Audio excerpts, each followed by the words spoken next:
दर्शक हो, आता पाहणार आहोत एक महत्त्वाची बातमी।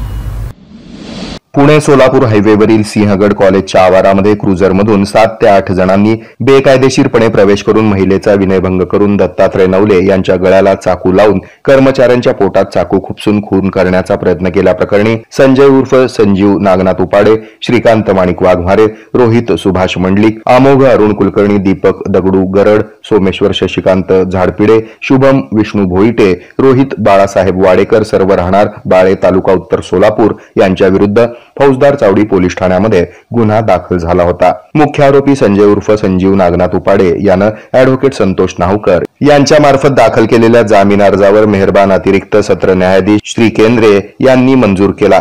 या प्रकरणी आरोपीतर्फे संतोष नाहूकर यांनी युक्तिवाद करताना घटनेवेळी आरोपीला झालेल्या जखमांचा पुरावा हा जाणीवपूर्वक लपवण्यात आल्याचा आणि फिर्यादी साक्षीदार यांच्या जबाबातील विसंगती तसंच पोलिसांनी घटनास्थळावरून जप्त केलेल्या चाकूवर रक्ताचे डाग नसल्यामुळे फिर्यादीनं सांगितलेली घटना संशयास्पद असल्याचं मेहरबान न्यायालयाच्या निदर्शनास आणून दिलं। सदरचा युक्तिवाद ग्राह्य मानून न्यायालयानं आरोपीच्या जामिनावर मुक्त करण्याचा आदेश पारित केलाय।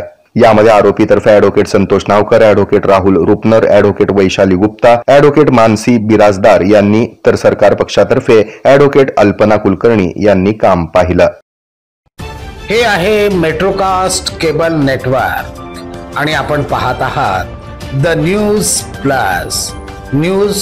प्लस बरच काही।